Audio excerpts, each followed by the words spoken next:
Okay.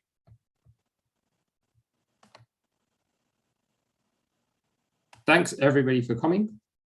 Good afternoon and welcome to the biology session of our second annual Oxford-Cambridge Student Symposium Varsity Scheme. I'm Shreyas, President of the Cambridge University Biological Society, and it's a great honor to host a variety of speakers today, ranging from undergraduates to PhD students, all in the biological sciences. Just before I introduce our first speaker and kick the session off, I have a few words from our sponsor. Today, we have a unique opportunity to build a bright future. To do so, we need to extend our technical repertoire and transition biology to engineering. Tapping into the potential of biology will accelerate biomedical research, enable new generations of cures, and open up new avenues for increased global sustainability. Founded by Dr. Mark Cotter and Florian Schuster, BitBio is an award-winning human synthetic biology enterprise. BitBio's mission is to code cells for health. To do so, they apply the principles of computation to biology. Their current focus is to develop a scalable technology platform capable of producing consistent batches of every human cell. So as usual, every talk will be followed by a short Q&A session. If you're on YouTube, feel free to post your questions throughout the talk into the chat or send them to me privately. And if you are on Zoom, again, put them into the chat. Or you can always raise your hand and ask the questions at the end. So without much further ado, I'd like to introduce our first speaker, Rory. So I'll give a quick introduction before I hand over to Rory. So Rory Cockshaw is a third-year undergraduate at St. Catherine's College, Cambridge, studying the history and philosophy of science. And his talk today is titled "The Lies We Tell Ourselves, Rethinking the Evolutionary Tree of Life." Over to you, Rory. Thank you very much. Can you hear me? Brilliant. So as Shreyas said, I'm actually a philosopher of science rather than an actual scientist. My background sort of in evolution, but I'm now mostly focusing on philosophy of evolution and the philosophy of physics. So this talk is actually, as he said, The Lies We Tell Ourselves, Rethinking the Evolutionary Tree of Life. And it's because the evolutionary tree of life, this sort of trope that comes up all the time in our evolutionary thought and writings, is actually not the best metaphor we can use for evolution. So this is actually a picture from Darwin's notebook. So you might well recognize it. So his famous "I think," and then the first ever drawn phylogeny. So this is what we call the tree of life, this phylogeny that Darwin drew. And you can kind of see the thought. There's like a little one in a circle, and then there's an A, a B, a C, and a D around the place. So it's a bit messy.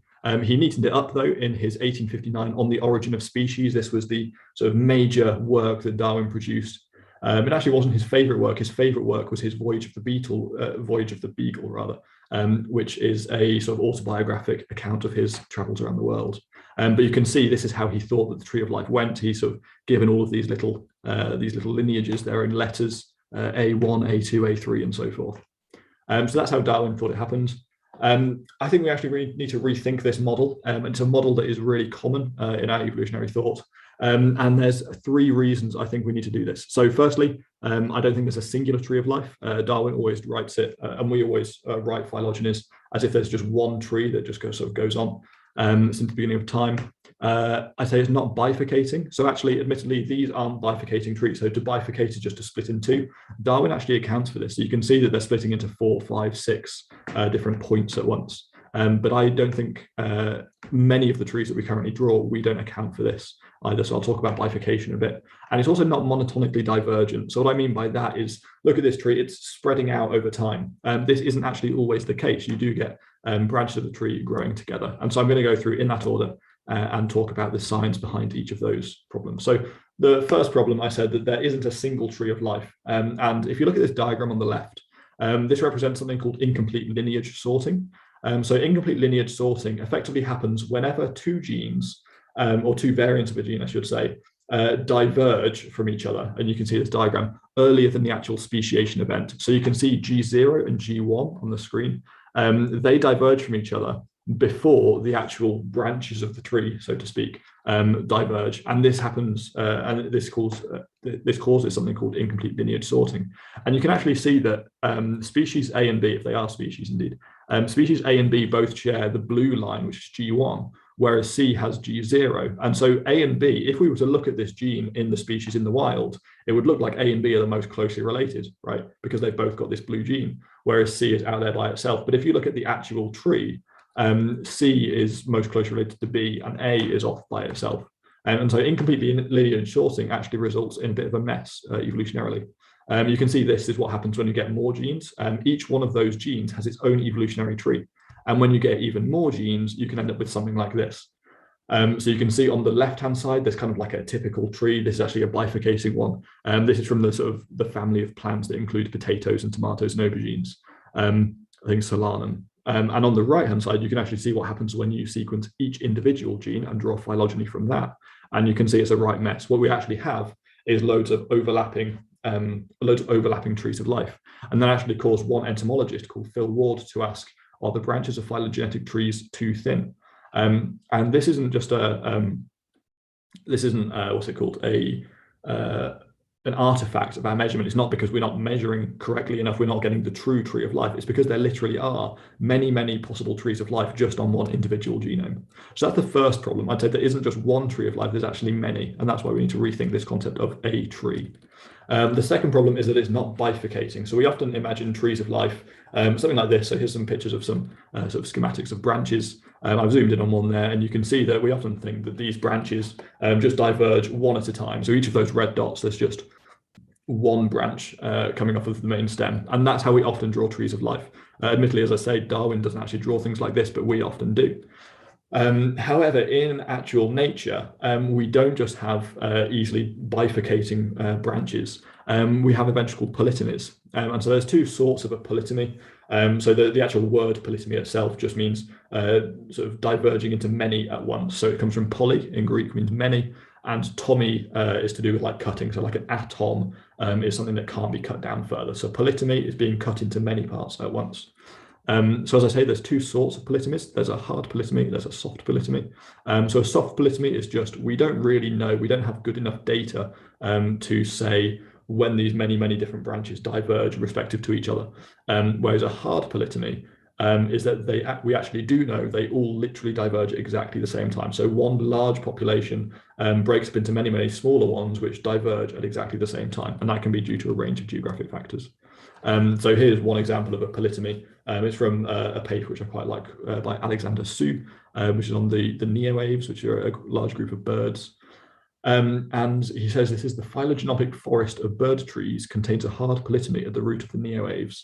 And you can see that on the screen on the left-hand side, that thick black line. There's actually, I think, 9 different sort of taxa of birds diverging at one exact point in time. And so this isn't the sort of tree that we're used to. This is a tree where lots and lots of branches are emerging, erupting from the same point all at once. And so maybe the concept of a tree, as I showed you a few slides ago, this sort of idea of how a tree might work is not actually very applicable.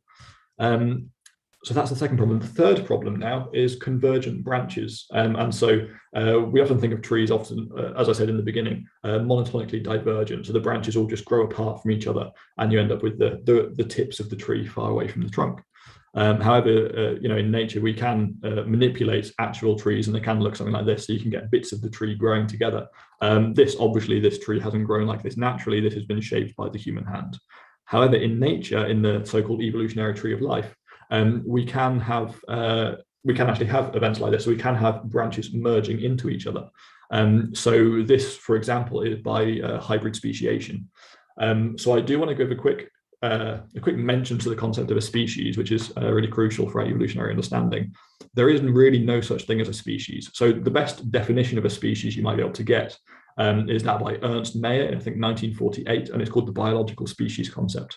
And that essentially says that a species is a group of actually or potentially interbreeding organisms who give rise to viable offspring and who are reproductively isolated from other such groups. And that kind of, it makes sense. It basically says, like, if a horse and a horse breed, they give rise to another horse, and that horse is also viable. However, a horse and a donkey, say, they breed and you get a mule, and that's inviable. So a horse and a donkey, different species, horse and a horse, same species. That makes sense. However, there's many cases, like you can get bacteria, obviously, many of those are asexual, and so they don't breed with anything else at all. And so how can you define a species of bacteria? And it's not just single cells either, but you get lizards, which are like all female species of lizards, which just clone themselves. And so how can you define a species in that case? So I did just want to mention that there is no good definition of a species. You can't say that is definitely a species and that is definitely not the same species. Species as a concept is really just a human mind projecting this kind of need to categorize onto nature. Anyway, that said, we do get hybrid speciation, so-called, where two things that we generally consider different species breed and produce a viable offspring. And if that viable offspring produces a lineage which is stable enough, that can form its own species. So there's an example here. This actually happened on the Galapagos Islands. So you can see Geospiza fortis and Geospiza conorostris there on the diagram on the left. They are two of Darwin's finches, so-called. Darwin actually never really realized they were finches until he got back to England and had somebody better at bird identification look at them for him. But anyway, fortis and conorostris bred together, and they caused a big bird lineage to come into existence. And this is, for all intents and purposes, its own species, its own stable thing. But if we were to imagine what this looks like on the tree of life, it would be two independent branches coming back together and forming another species. And so this is not monotonically divergent. This is actually an example of convergence, not evolutionary convergence, but actually convergence of the literal branches itself. And so this is another reason why thinking about a tree isn't necessarily the best way to think about life. Another quick example is this one here. This is actually humans. So Homo sapiens, there in the middle in sort of the pinkish purple. This diagram does give the impression that sort of ancestral human populations, different species, are as different from each other as sort of what we might call races of humans today. There's a lot of genetics behind the fact that a race is more of a social construct than a genetic construct. But anyway, you can see all of these different branches growing into each other as the different species mixed. And so it's not, again, monotonically divergent. We actually get convergence within species.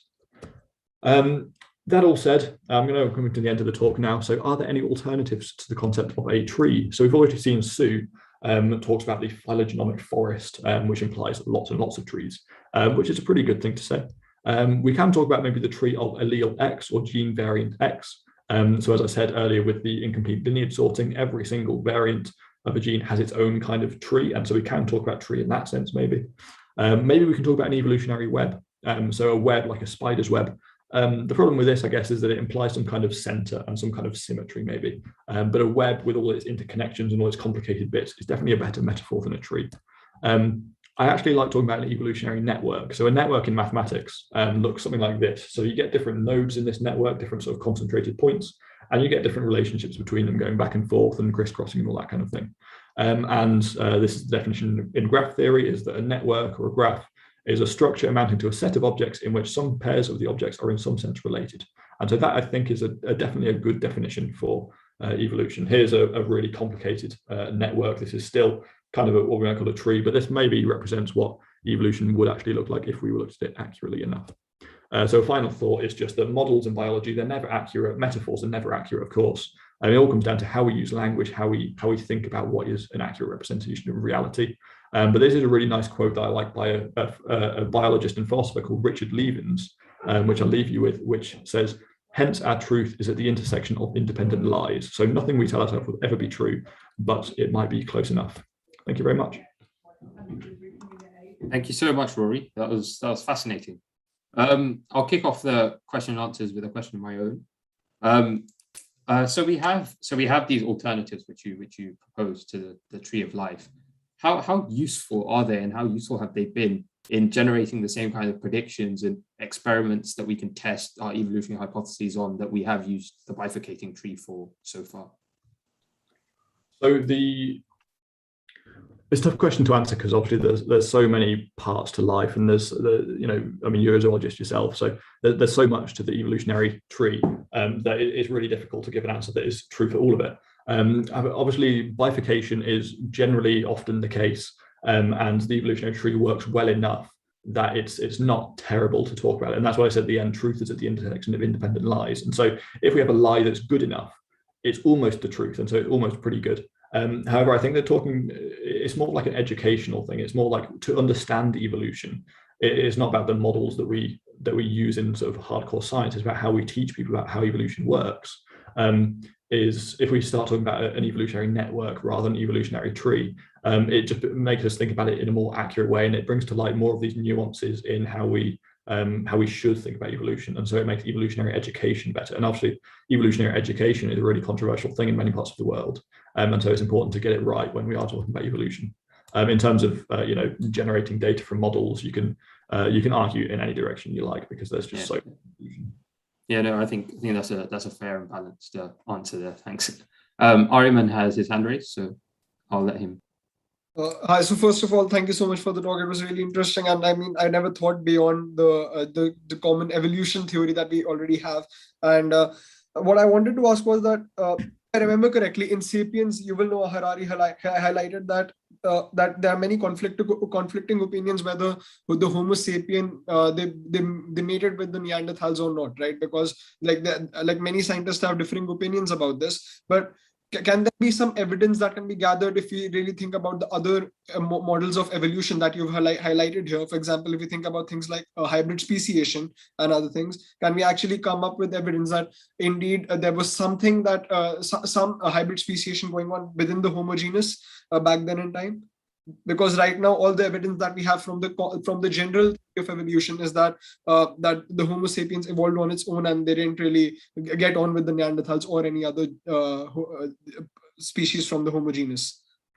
Yeah, I mean, so our evolutionary history is so messy, and the current human race is far from homogeneous, and so there's so much complexity to answering that question. However, there are obviously parts of our genome which look very much like parts of the Neanderthal genome, and that's sort of decent evidence, I guess, that Homo sapiens and Neanderthals, it depends how far you want to extend the word human, have interbred in the past. I think some really interesting evidence for human and Neanderthal interbreeding, though, or at least like intermingling, is there's some particular caves, I think, in Lebanon, modern-day Lebanon, where you get evidence of Homo sapiens and Homo neanderthalensis kind of living together, it looks like. However, the problem there is that they might actually have, as like seasons changed, or as geological time changes and the climate changes, it's like Neanderthals might move south from Europe for a bit and Homo sapiens might move north from Africa. And so they end up living in the same caves in the same like couple of thousand years, but we just don't have good enough resolution to tell whether they have actually interbred or not. I think there's good evidence basically that humans, Homo sapiens, have interbred with Neanderthals at least some point. Like lots of our genome sort of points to that idea, and it's particularly strong in Europe. So the European signal for Neanderthals is much stronger than I think elsewhere in the world. But again, it depends on how you define human and which population of humans you're talking about and at what point in time and all this kind of stuff. So it's really messy. Thank you. Thanks a lot, Rory. I think that was fantastic, the talk, the Q&A. We'll swiftly move on to our next speaker. So Anmol, if you'd like to share your screen, and I will quickly introduce you. So our next speaker is Anmol Arora, and he is a medicine student at Cambridge, a sixth-year medicine student at Trinity Hall, Cambridge. And his talk is titled Artificial Intelligence in Health and Care. So over to you, Anmol.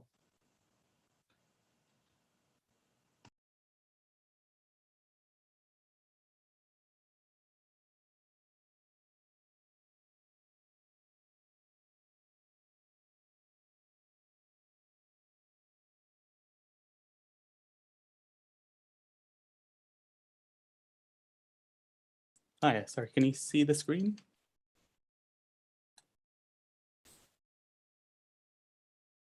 Yeah, you can see the screen now. Yeah. Awesome, thanks.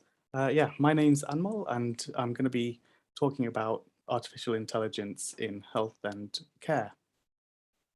Sorry, can you still see the screen? Yes, but it's still on the first slide. Yeah.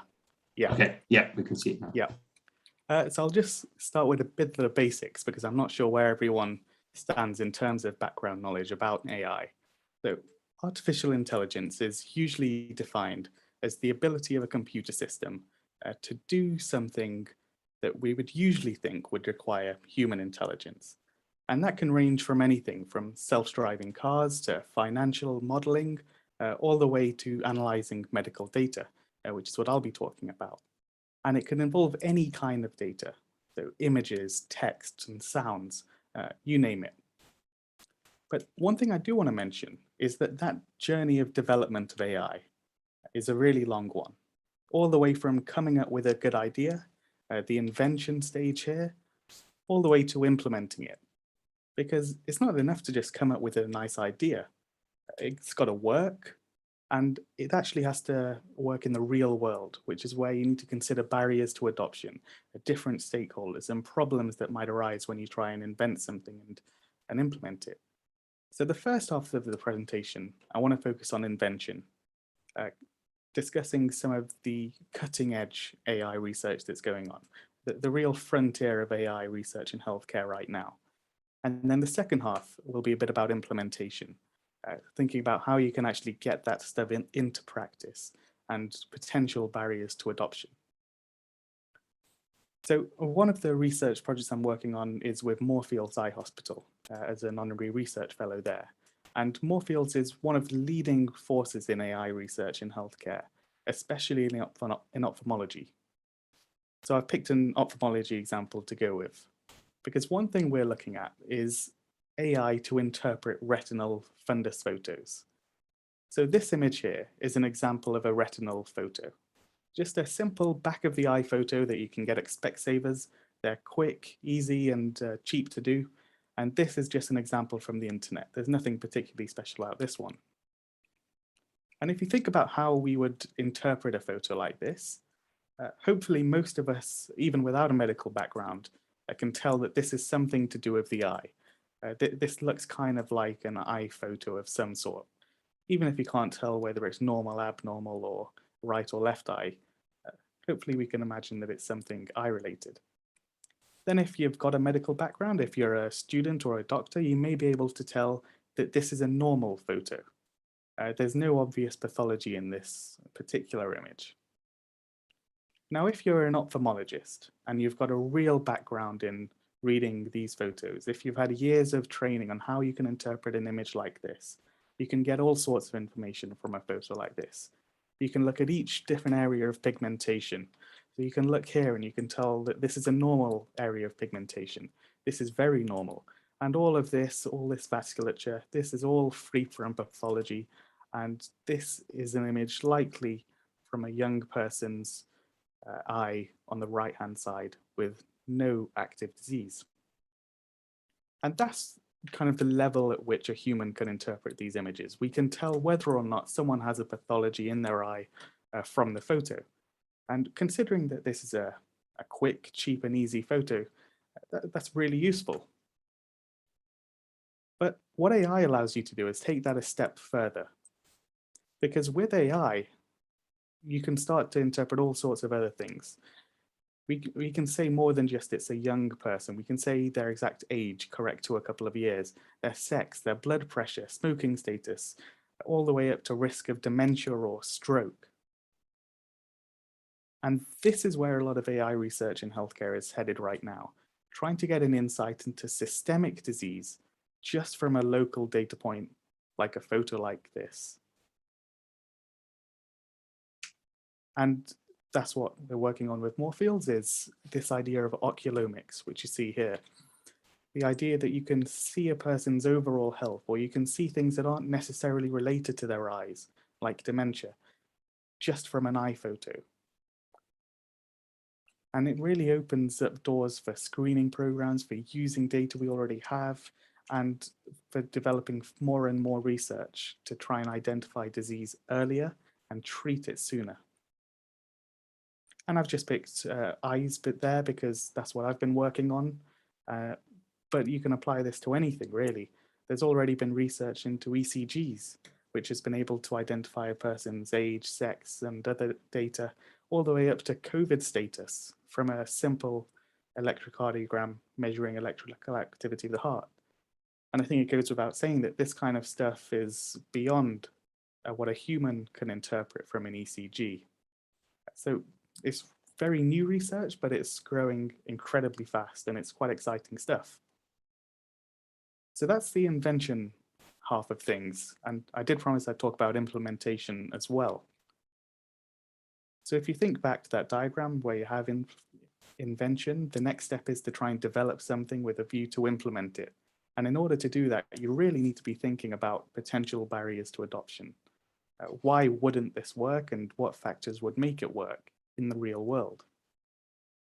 And any good research group would have a foot in both camps of invention and implementation, implement something that's, well, it's not really inventable. And one big problem is interpretability. So I've already said that AI may be able to analyze images to the point that we don't understand how it's getting there. You know, if it's telling us a person's stroke risk from an eye photo, and we don't know how to interpret that from an eye photo, then how are we to tell whether it's right or wrong? How can we scrutinize the output of the AI? And how can we interrupt it if we think it might be wrong? And there are emerging efforts to try and figure out how you can interpret the AI algorithms, but we still have this, what you call a black box phenomenon, where we're not really sure how it's doing what it's doing. Then you've got infrastructure and cost. So the biggest limitation to AI development is the availability of data. A lot of data is required to train AI models to a good level of performance, and that data has to be digital. It has to be readable by a computer. So for example, with the ECG example, lots of hospitals and GP practices still use paper ECGs that are folded up and put into a patient's notes, paper notes, and then they can be read later on. They don't actually reach a computer screen. If you wanted to develop AI to read those ECGs, you would have to scan them all. And they'd have to be scanned as high quality images, and you'd start to worry about whether or not the page is folded, what angle you put it into the scanner, what color it is, the zoom, all sorts of things that might cause a problem. And it's a huge cost involved in making that transition and developing that infrastructure. And as I said, you know, availability of data is a big problem. And specifically, it has to be data that's representative of the population that the AI aims to serve. It's not appropriate to develop an AI algorithm based on data collected in London and use it to diagnose patients in Edinburgh or anywhere else. Nor is it appropriate to develop an AI algorithm using young people's data and try and use that to diagnose older patients with things. Because there's a risk of algorithmic bias, there's a risk that it might start discriminating on certain characteristics like age or ethnicity. And on that topic of algorithmic bias, this has gained a lot of traction in recent years. One particularly prominent example which attracted some news headlines, was a dermatology AI system a couple of years ago that was created to try and automatically detect skin cancer just from simple photos. And you just scan an image of a skin lesion and it would tell you whether it's cancer or not. And it was trained mainly on light-skinned patients, and they tested it on darker-skinned patients and found that it completely underperformed. And that really highlighted the risk of algorithmic bias. Then there's accountability. So on that topic, it's not really clear who's responsible if it goes wrong. Is it the person supervising? Is it the person creating it? Or is it one of the several other stakeholders involved? And this isn't unique to healthcare. The same arguments are being had with self-driving cars and all AI technologies, basically. But it's a really topical question. You've got several stakeholders involved in AI creation, all the way from the organization who's buying it to the state who's regulating it, the people creating it, or in academia or in industry. They need to know what everyone else wants. And the most important is probably the public, at least in healthcare, because whatever you do has to be acceptable to the public and the patients. And it needs public consent to be implemented, especially in a publicly funded system like the NHS. Coming towards the end now, but automation bias is interesting. I mean, it's all interesting, but this is more interesting. It's the idea that, imagine you're a doctor and it's your job to diagnose skin cancer based on images. Imagine you have a 95% accuracy at diagnosing these images, whether they're skin cancer or not, 95%. And you're handed an AI system that you're told is 99.9% accurate. So the AI system is allegedly more accurate than you are. what would you do if you disagreed with what the AI said? Would you feel confident overriding it, or would you just go along with whatever it says, trusting that it's 999 times out of 1,000, it's right? And there are serious questions there about whether people would override what AI says, whether they just go along with it, and whether they can really be effective supervision of AI in clinical practice. And that's a real multidisciplinary question to ask and answer. And last one is regulation. So in the past few years, AI research has really outpaced AI regulation. But recently, there's been more and more interest from the UK government and the MHRA, the EMA, European Medicine Agency in the EU, and the FDA in the US to try and regulate AI, with a specific focus on protecting patient privacy.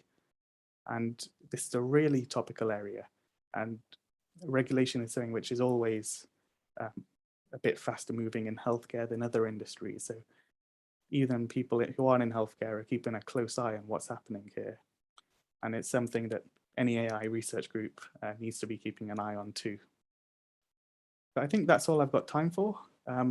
Thank you very much for listening. I hope it was vaguely interesting, and please do contact me if you've got any questions, or I can answer some now. I've got a couple of references at the end, one about the eye research and oculomics, one about the ECGs, and one about barriers to adoption and implementation science. Thanks.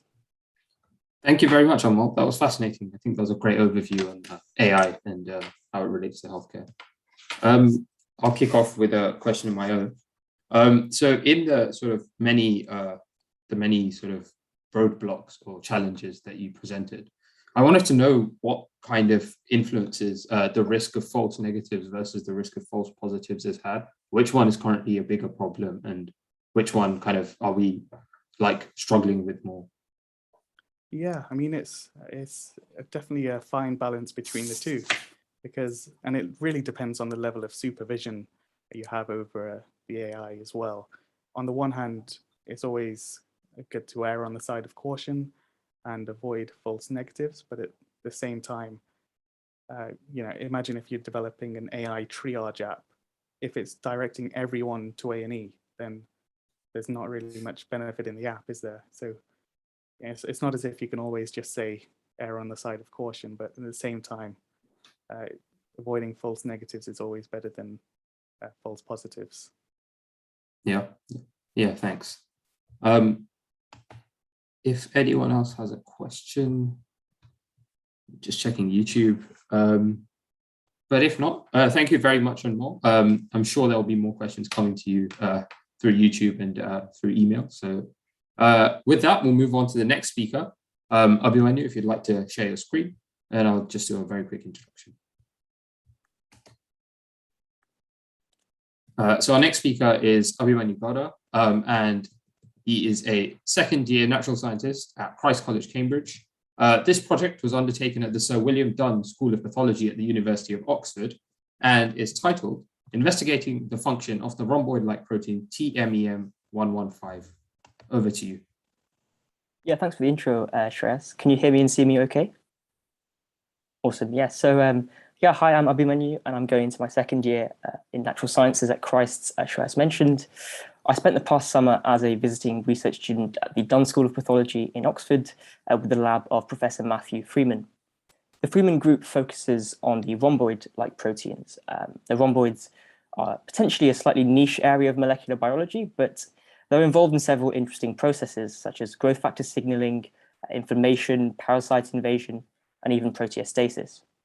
The fundamental goal of the lab is to understand these sort of cellular and molecular processes involving rhomboids that underlie fundamental human health and disease. So the rhomboids were first discovered many years ago now through Drosophila work as a group of intramembrane serine proteases, which quite surprisingly at the time were capable of cleaving transmembrane domains. And this was a really strange thing to propose, that a hydrolytic reaction such as cleavage could occur deep in the hydrophobic bilayer. But a mechanism was soon elucidated that actually solved this and revealed how the catalytic dyad of residues that perform the cleavage sit at the base of a water-accessible indentation in the membrane. And later, a number of inactive proteases or pseudoproteases, which you can see in black in the diagram on the left there, they were discovered, and they lacked the ability to cleave proteins, but performed really important functions in other ways. An example are the IROMs 1 and 2, which crucially control the release of tumor necrosis factor alpha in macrophages and regulate many important oncogenic pathways. So in this brief presentation, I'm going to talk about probing the role of one of these pseudoprotease rhomboids, TMEM115, which you can see at the bottom. But I also want to talk about broader themes, such as how and why things get neglected in science, and about the idea of process versus objects in molecular biology, and how the scope of what we research is actually really important for driving the right questions. So transmembrane protein 115, or TMEM115, has been studied for well over 10 years now, and not to much avail. You could argue that it's become a bit of a neglected area of study. However, TMEM is rather strongly conserved across the tree of life. You can see that MSA snapshot on the right there, and that's homologs of TMEM in human, mouse, zebrafish, and yeast, and it's color-coded for the degree of residue conservation. That big green stretch is an important part of the protein, which is the orange C-terminal cytosolic tail you can see on the left of that alpha fold structure, and it's really well conserved, as you can see. And the transmembrane part of the protein in blue, and that's the rhomboid fold, which is the same in the whole family. So again, it's really, really well conserved. So for that reason, as well as the presence of some interesting phenotypes, one of which I'll show you in a second, we believe that there's significant merit to investigating TMEM further to see what role it's playing in the cell and its secretory pathway, which you can see detailed in the diagram at the bottom. And the reason I talk about the secretory pathway is that TMEM quite strongly localizes to the Golgi body membranes, and it's often associated with secretory vesicles, which you can see in that electron micrograph in the middle there. The one paper that exists on TMEM describes that TMEM knockdown or overexpression in the cell leads to delay of Golgi to ER retrograde transport. And this is supported by the fact that TMEM binds to the COP1 or retrograde secretory vesicles, specifically a subunit called beta-COP, which you can see on the Western blot of the right. We're actually quite fortunate to be hearing from Professor Sheckman later today in the keynote lecture, and he actually won the Nobel Prize for discovering many of the mechanisms of the secretory pathway, and we'll be touching on some related areas in this talk. So TMEM is well conserved, but what are the other reasons for studying it further? Well, one reason is that at the whole organism level, we have a really interesting mouse phenotype. Knockout mice, as shown in the image on the bottom there, they die fairly quickly after birth. They show remarkably low birth weights and frankly are just unable to properly regulate their blood glucose. However, of course, there's many limitations to murine models, and looking at a global phenotype like this is extremely difficult to use mechanistically. Looking for a needle in a haystack would be a bit of an understatement. It could be a problem with receptors, with trafficking, with the hormone, with so many accessory scaffolds that it's impossible to pin down. So all this is, it's a base indicator that things go disastrously wrong when TMEM is not present in the cell. So it's more probable that there's an important role being played there. Another interesting phenotype from a 2008 paper is that TMEM expression seems to be lost really quickly before tumor progression in VHL mutated cancers, such as hemangioblastomas and renal cell carcinoma. So that's another potentially interesting indicator. And so this is where my research comes in. As I joined the lab, we received data back from mass spectrometry analysis, which identified a list of possible interactors or binding partners of TMEM. And this goes back to the idea of process versus object in molecular biology. If you're researching a particular pathway or process in the cell, your research scope is more amenable to asking really powerful questions. How does A do B? Or why does C affect the end outcome of D? And in what order does this precisely happen? But interrogating an object, a gene or protein, can be much more challenging to pin down. The classic phrase used sometimes is that it's a bit of a fishing exercise. You're essentially trying to narrow down what you can explore until you can finally deduce what is going to be important and relevant to what you're studying. And that can mean a lot of initially negative data as you rule things out. What area you choose to explore first can introduce personal bias. And of course, without a clear phenotype to follow, there's the risk that you're not able to ask the killer question that solves what your protein does. And we had a similar problem here with a list of TMEM's binding partners. Many were going to be false positives, and we didn't want to introduce too much bias in what we chose to investigate first. But after some quick validation and a common sense check, we were lucky enough to find GBF1. So GBF1 is a GEF, a guanine nucleotide exchange factor which controls the activation of the GTPase ARF1.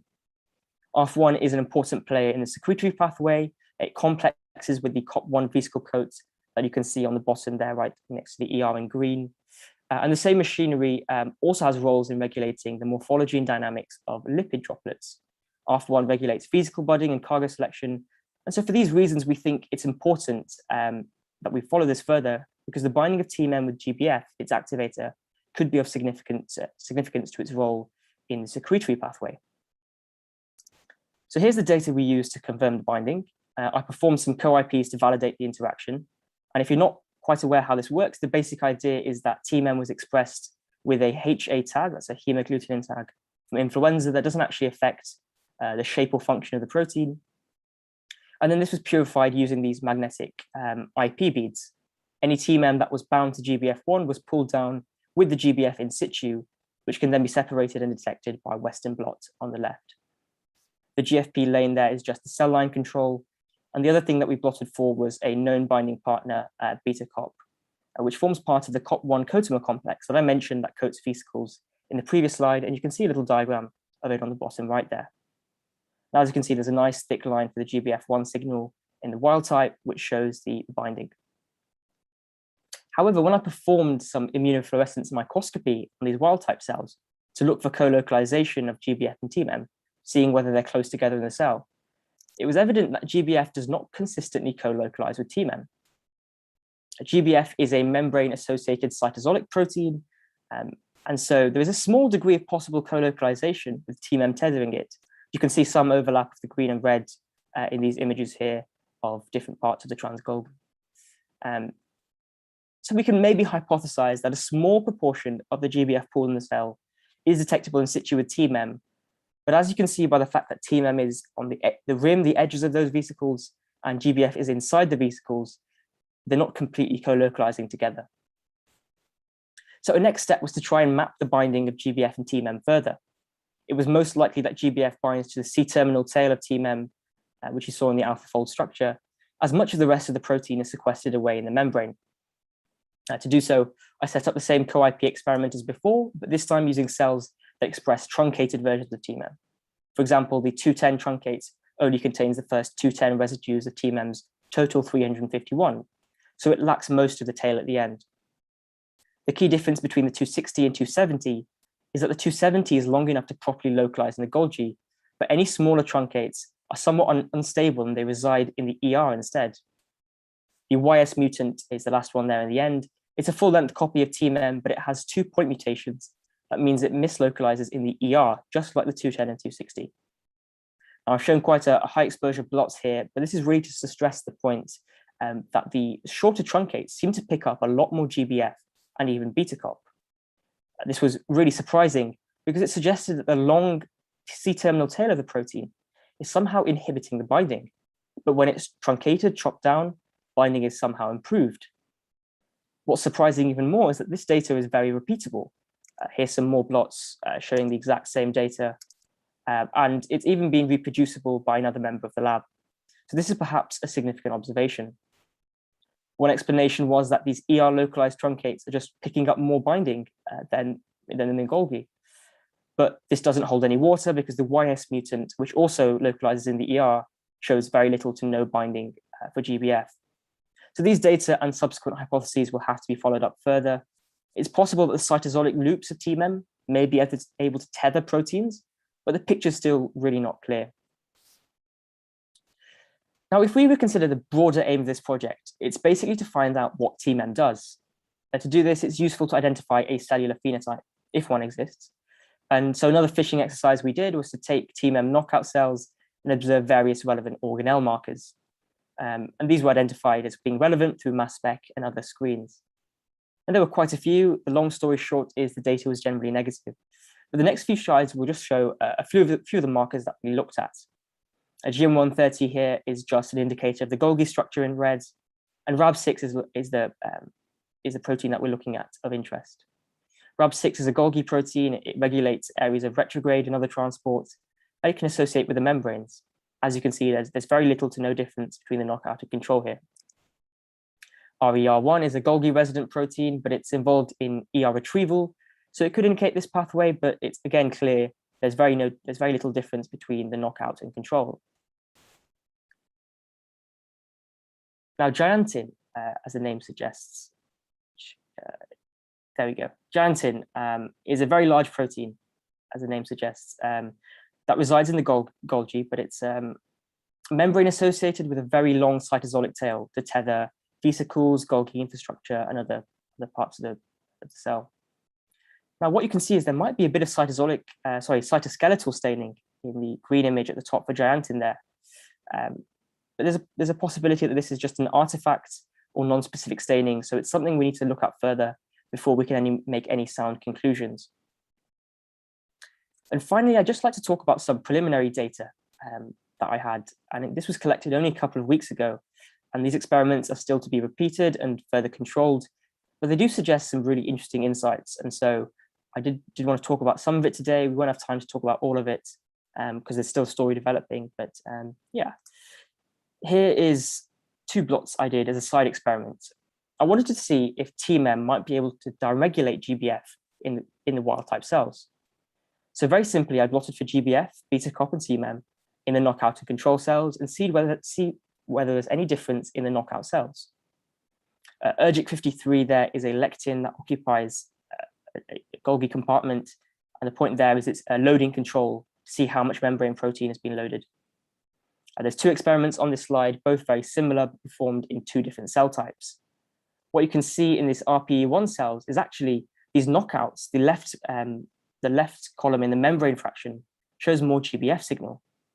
Levels of ERGIC, the loading control, is similar in both, but the signal for GBF is much clearly greater in the knockout. So perhaps the knockout in RPE1 cells may be upregulating GBF. On the right, we have a similar experiment in MEPS, but as you can see from the loading control at the bottom, there's been a greater loading of the knockout samples. This experiment is just a quick one. It's being repeated and will be properly normalized. But what this perhaps slight mistake does show us is actually that given all cell lines were seeded and harvested identically, the fact that there's more knockout loaded tells us these knockout cells are proliferating faster, growing faster, dividing faster than the wild type cells. This observation is consistent with the 2008 paper I mentioned, which suggested that loss of TMEM may contribute to increased proliferation in malignant lesions. I then repeated the same experiment again, but in truncate expressing cell lines, which you should be able to see in a second. There we go.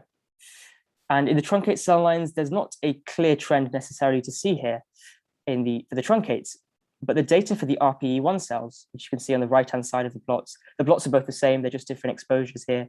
So you can see all the bands. What you can see from these RPE1 cells in the knockouts and control is it corroborates the data on the previous slide, again showing the band is stronger for GBF1 in the knockouts. So perhaps this is more evidence that the knockout may actually increase GBF. So that brings an end to this presentation. Here's some of the next steps that we'll be looking at to investigate TMEM further. I hope you've been hooked by rhomboids, and I hope you might want to sort of look about iROMs and TMEM further. Of course, I'd be happy to discuss any questions you may have, though I can't promise to be able to answer them.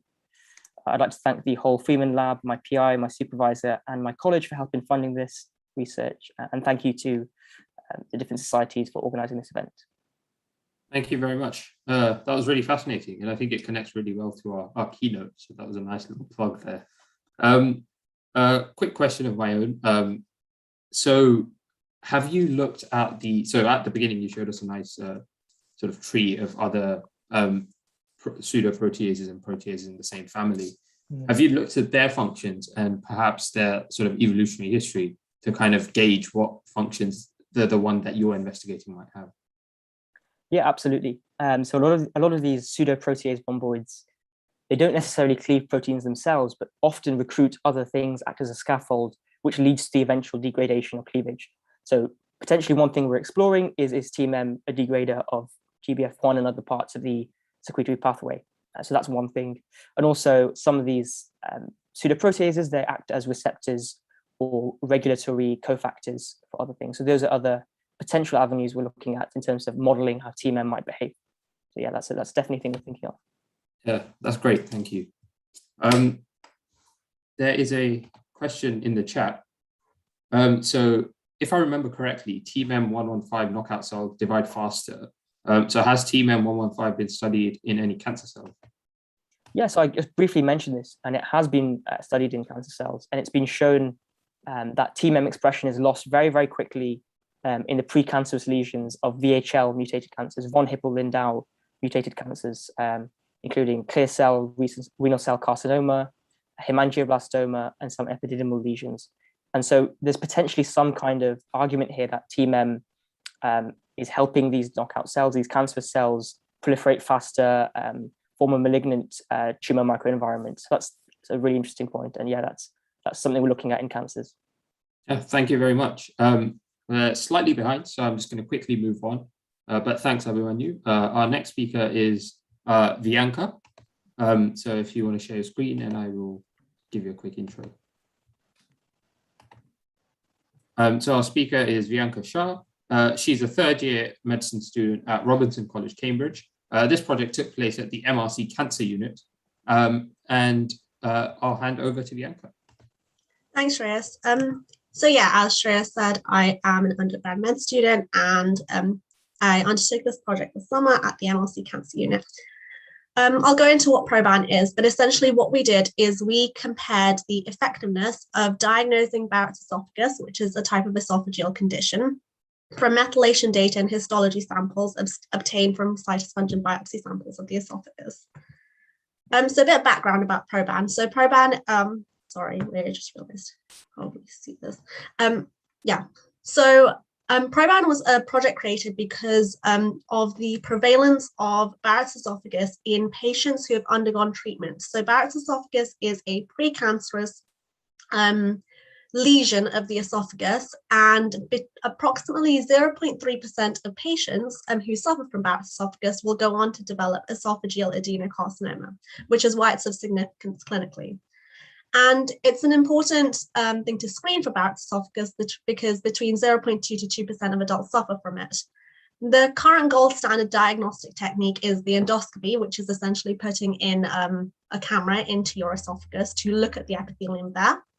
And the way you tell that if Barrett's esophagus exists is if you have 1 centimeter or more metaplastic columnar epithelium, which essentially means you're looking for those cancer cells and you're looking for the morphology that cancer cells have.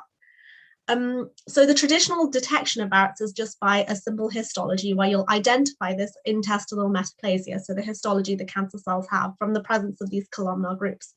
So what our lab did was we were looking at whether there was a potential for a biomarker-based detection strategy instead of a histology-based detection strategy, which can be something that can therefore be automated in the future. Yeah. Okay, so these are the samples we collected. So we collected some Cytosponge samples. So the PI, Rebecca Fitzgerald of our lab, developed the Cytosponge, which is essentially a device where you swallow a tablet as shown over here. You swallow this capsule and it expands and dissolves into this sponge. And this expanded sponge reaches this part of your stomach, which is the gastric cardia. And then what happens is the practitioner will pull up the sponge, which is attached to a string. And as it travels up the esophagus, it'll collect some of the cells lining the esophagus. And those cells are then analyzed to see whether there is this presence of this intestinal metaplasia indicating Barrett's. The traditional diagnostic strategy is the endoscope, where you put in this endoscope, as I said, into the esophagus, and you can take a biopsy from that endoscopy, which is where essentially you just take a small sample of a small area in the esophagus. So part of the study was not only comparing whether this biomarker-based detection strategy is more advantageous, but also looking at whether it's more advantageous in the case of biopsy samples as on the right or cytosponge samples as on the left. So this is a little bit complicated, but essentially what it means is we're looking at whether in patients that have had Barrett's esophagus and then been treated for Barrett's esophagus through the treatment, which is a radiofrequency ablation therapy, if they then go on to get Barrett's esophagus again, so that's the characteristic esophageal intestinal metaplasia, we're looking at the risk of that through biomarker detection strategies. So our inclusion criteria were patients who have previously had radiofrequency ablation therapy for dysplastic Barrett's, but these are patients who currently didn't have any histological evidence of esophageal IM, which is important because it was making sure that the biomarkers were actually detecting the methylation, and there was no evidence of suspicious lesions with dysplasia at the gastroesophageal junctions. All of these samples were taken at the gastroesophageal junction, which is where Barrett's esophagus tends to present. So PROBAN has 4 phases. So I was carrying out the phase 1 at time 0, but there are 4 phases. So at time 0, we took cytosponge samples, as I said, biopsy samples, so that's your gastroscopy samples, and we're doing a biomarker analysis of that. The subsequent phases, not all of them will have cytosponge samples, some of them will, some of them won't, and currently the follow-up studies are coming in. So it's a long-term study which will be able to look at some more data. I'll go through that in a bit, but look at some more data about how the effectiveness of looking at these biomarkers. So just before I get into the actual biomarkers themselves, just a bit about methylation. So you guys know that methylation often happens at CpG islands, for example, and you have cytosine, which is methylated into 5-methylcytosine. And there is evidence of the potential of methylated biomarkers in Barrett's esophagus and the diagnosis of Barrett's esophagus.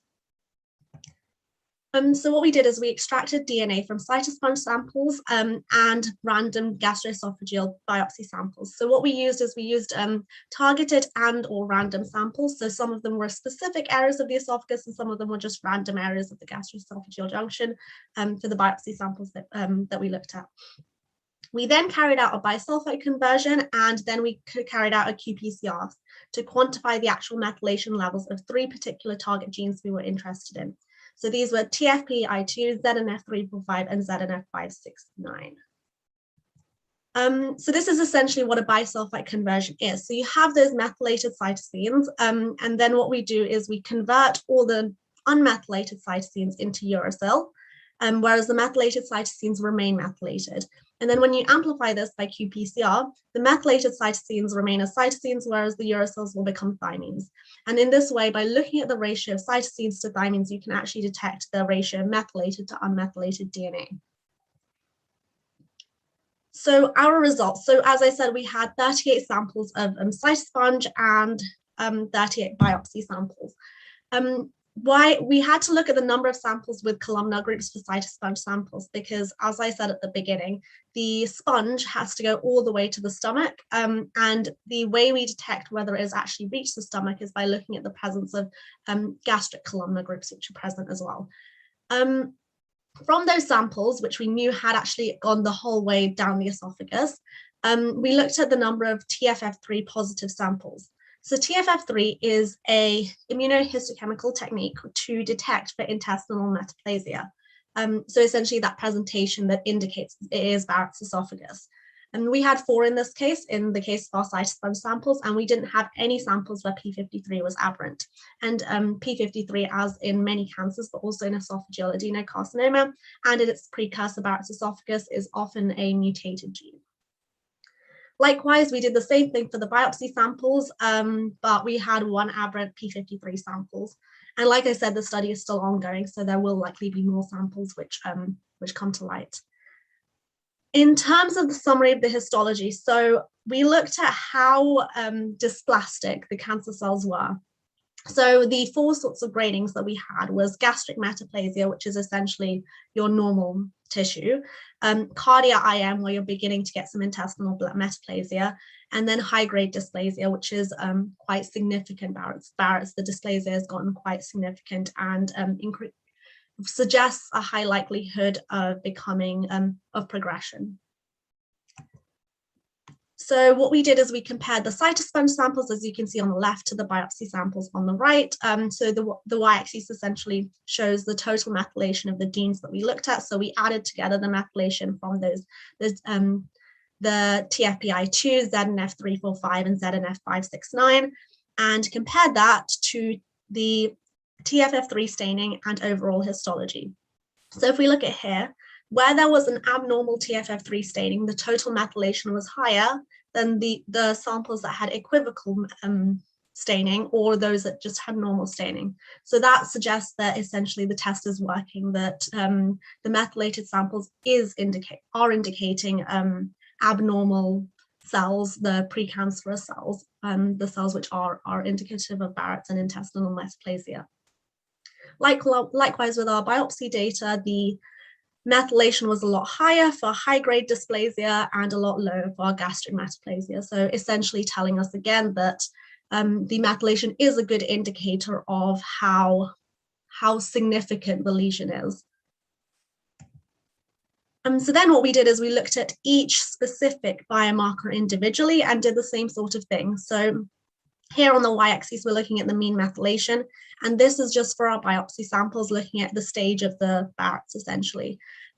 So you have cardia IM, which is over here, and we can see in all of these samples, the TFP-I2 has the highest methylation for the vast majority of them, except for the one that's indefinite. The reason is because TFP-I2 tends to have just generally higher levels of methylation in general, so we expected this one to come out higher. But given the fact that where TFP-I2 was methylated, we also found that in many of these cases, ZNF345 and/or 569 were also methylated, which suggests that there is some molecular relationship between these three genes. And likewise, we did the same thing for our cytosponge samples, looked at the mean methylation versus the TFF3 staining. And again, here the TFP-I2 comes out at the highest in terms of the mean methylation, suggesting it is quite an effective biomarker for diagnosing Barrett's. So to conclude, given the fact that the methylation levels do correspond to the TFF3 staining as we saw, and the histology, what the pathologist would identify, this shows that the technique does work, that the bisulfite conversion followed by the qPCR can suggest, when you quantify the methylation levels, it can suggest Barrett's recurrence. And there is a good correlation, which is good. There were some outliers of the biomarkers, as you can see, particularly in these graphs over here. These might be of clinical significance because potentially those ones that say had a normal TFF3 staining, but a high methylation, potentially those patients will have recurrence in the future at the 6 months or the 12 months follow-up stage. So which is why our follow-up stages are really important to see if these outliers are of any clinical significance. The methylation samples for the biopsy and the cytosponge was clearly higher for the abnormal samples. So that tells us that a higher methylation is more indicative of dysplasia and therefore more indicative of Barrett's recurrence. We were thinking, is there a potential for a particular threshold which above this level you have a higher likelihood of having Barrett's again, for example? Like I was saying earlier, there might be potential for correlating the methylation levels between biomarkers as well. And this will be something that once we get data from more samples, once we've gone above the sort of 38 that I carried out, a little bit higher, we can figure out whether there is actually a relationship between different biomarkers, again, requiring more data and more experiments to be done. And likewise, is there any significance of multiple biomarker methylation, but also positive P53 or TFF3 staining, for example? Will that make our test more sensitive, for example, if we can do multiple at the same time? And likewise, is methylation across the three genes more indicative of dysplasia than a single gene, for example? So we can actually compare methylation in different genes. And whether this is cost effective and whether this can be automated, for example, is another thing to think about once this methylation is proven to have to be a useful diagnostic indicator. So yeah, thank you for listening. These are just some of the acknowledgements, particularly Rebecca Fitzgerald, who's the PI of our lab. Thank you very much, Vianca. That was fascinating. So as usual, welcoming questions through the chat or YouTube, but I'll go for one myself. So the genes which you're using as biomarkers, I know this is quite early, but do you have any indications of a sort of causal mechanism of why their methylation might be implicated in this condition? So those genes have been linked to Barrett's esophagus. So a previous study by Chetty et al. They suggested that these genes have been found to have higher methylation. And when we looked at the correlation between genes, we looked at the pathways that these genes were involved in. So for example, PPIP3 is a typical has typical involvement in many cancer types, and likewise TFPI2 as well is implicated in esophageal adenocarcinoma and other types of GI carcinomas. So there is an implication in Barrett's esophagus, but the exact molecular mechanism and the way they are linked. So for example, ZNF345 is linked from a protein level or a molecular perspective to TFPI2, but the exact mechanism of this is still debated in the literature and not exactly known. Yeah, I'd imagine so. Thank you. There aren't any more questions, so I will quickly try to move on to the next speaker. Thanks a lot, Vianca. So our next speaker is Krishna. So if you'd just like to share your screen, I'll give you a quick intro and then I'll hand over. So our speaker is Krishna Amin, a fourth-year systems biology student at St. Catherine's College, Cambridge. This project took place at the Department of Systems Biology at Harvard Medical School and is titled Enzyme-explicit Modeling of Histone Methylation Dynamics. Over to you, Krishna. Thanks. It's checking you can see that okay and you can hear me all right. Perfect. Right. So thanks for the introduction. And yes, just to go over, so it's a summer project at the Gunnar Wardner Lab at the Department of Systems Biology at Harvard, titled as such. So I'll give you a quick intro to some of the concepts and things that the project covers. First of all, histone proteins, 8 of which make up a nucleosome. They form the backbone of chromatin, which is the compaction of which forms an epigenetic layer of regulation of gene expression. Histone proteins can be modified on a number of residues in a number of ways, but I'll be focusing on the methylation and acetylation of lysine 9 on histone 3, H3K9. H3K9, which I'll refer to as the U state from here on out, can be methylated to H3K9ME, so the M or inactive state, or acetylated to H3K9AC, AC, the A or active state. The enzymes that modify the histones can be recruited by the marks or the states that they promote, a mark being a methylation, a state being the inactive state, for example, and this generates positive feedback. Histone methylation on H3K9 is bistable and it is heritable, and the positive feedback that I mentioned just now is crucial to that bistability. The dynamics of this modification have been modeled, but generally without explicitly accounting for enzymes. And this is an important omission since enzymes are likely to be limited in quantity, introducing stochastic factors affect a limiting factor. And the enzymes are likely to have dynamics of their own that impact modification dynamics. Just a very brief primer on the Gillespie algorithm. The Gillespie models the exact dynamics of a system on a molecular level, so you can track the number of molecules as the system proceeds. And this is useful when the number of molecules are small. The nature of the algorithm means that it can follow random fluctuations in the system, whose effects can be important when there are few molecules, such as in this case. The key equation important for my talk is given here. So given a propensity for reaction T, AT, and n propensities, the probability of reaction T happening is given by the ratio of that reaction's propensity, so AT, over the sum of the propensities of all reactions in the system. And that's this sum down here. So my project has largely taken inspiration from a paper written in 2007 by Ian Dodd and colleagues. They built what I'll call the Dodd model. So the system has 60 nucleosomes, each represented by a single H3K9. 60 nucleosomes corresponds roughly to 12 kilobases, and this is the size of the EURA4 reporter locus used elsewhere in Dodd's work. And this is a graphical representation of the nucleosomes. There are no enzymes in the system. It is a Gillespie-like algorithm with no formal propensities, where histone conversions are split into recruited and noisy.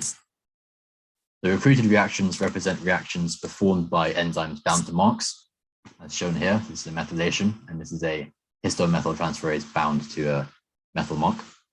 Free reactions are carried out by enzymes not bound to the system. So here, the enzyme isn't bound to anything, it's just floating around. Which type of reaction happens is chosen at the start of each simulation step. So a recruited reaction happens with probability alpha, a noisy reaction happens with probability 1 minus alpha. In the recruited reaction, the state of a second nucleosome determines what happens to the first, while in the noisy reactions, the state of a nucleosome is changed in a random direction. The table on the left outlines the possible reactions in the DOD model. Their chief finding is detailed in the trajectories shown on the right.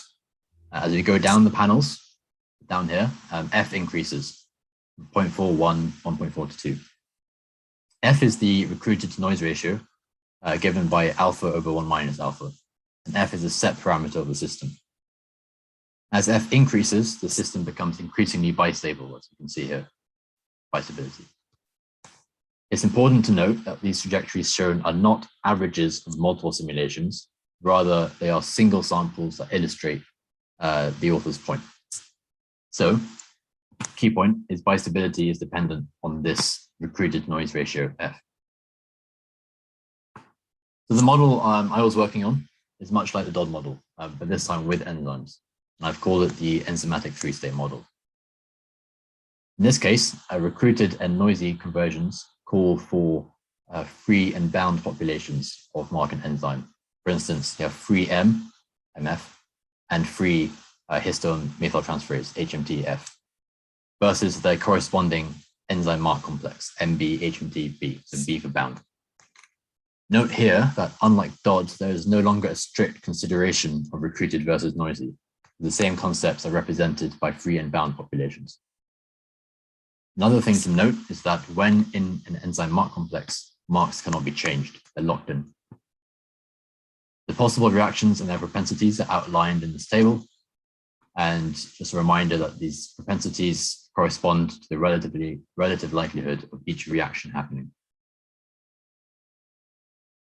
So now just a brief thought experiment to consider the early stages in a simulation. Given we start with 60 U nucleosomes, that's 60 unmodified H3K9, the noisy reactions start us off, giving us either free M or free A with equal likelihood. So let's say that free M starts to win out.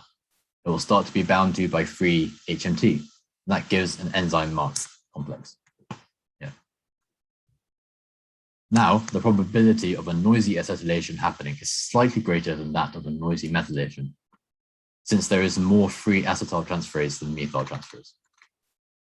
Similarly, the probability of a noisy methylation happening is much greater than that of a recruited methylation, since the free methyltransferase population is much greater than the bound population. And this is not to say that the recruited reaction is always less likely than a noisy reaction. For the recruited reaction to be more likely than a noisy reaction, the ratio of the recruited rate constant to the noisy rate constant must be greater than the ratio of the free enzyme population to the bound enzyme population. So just going back to the table, K1 must be greater than K2 by such an extent as to outweigh how much greater the free population is compared to the bound population. And indeed, we see this to an extent.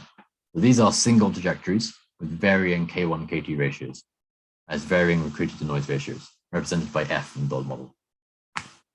At higher ratios, you see the methylated or acetylated states are more accessible. So this is very much like the thought experiment. Methylation and or acetylation states are inaccessible at low K1, K2. This can be explained by noisy reactions dominating at the early stage, resulting in tandem increase of free M and A. As such, all enzyme mark complexes are equally likely to form, and recruited modifications are equally likely to happen, so no one mark wins out. At higher K1 over K2, the states are accessible, since when one mark gets the upper hand, the higher K1, K2 ratio overcomes the low free to bound enzymes ratio.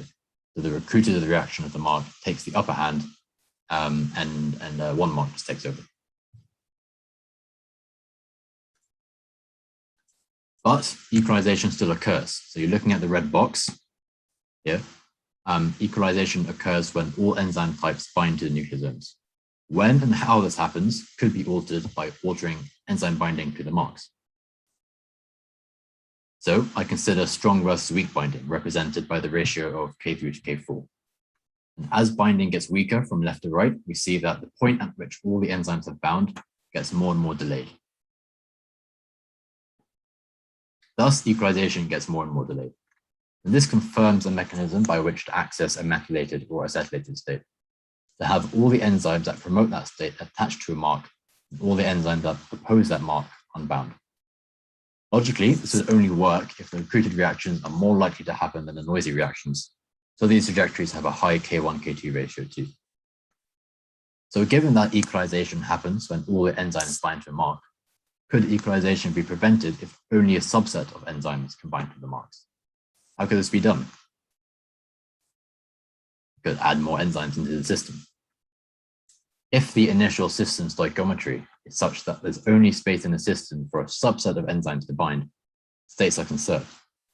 All the trajectories I've shown you so far have had 10 of each enzyme in the system, giving ample space for all enzymes to bind.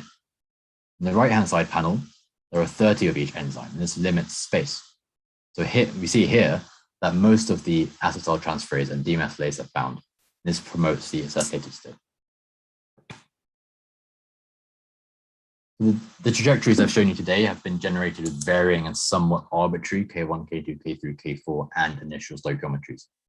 All these could theoretically be quantified, and some work has already looked at doing so, as illustrated by this table from a 2006 paper, which looks at the kinetics and kinetics of a histone methyltransferase in different conditions. Furthermore, single cell molecule counting could give us some idea of system stoichiometries. Limitations of the model are plentiful. Firstly, I exclude HP1 from consideration. HP1 is an important molecule, important in the formation of the methylated state, as it binds to methyl marks and contributes to the compaction of methylated histones and the recruitment of more methyltransferase. Model-wise, HP1 would result in increased recruitment of HMT, but HP1 must dimerize for this, and increased permanence of mark due to condensation. The 2016 paper suggested that an array of unmodified histones is not a good substrate for methyltransferase, compared to an array with an initial initiating mark.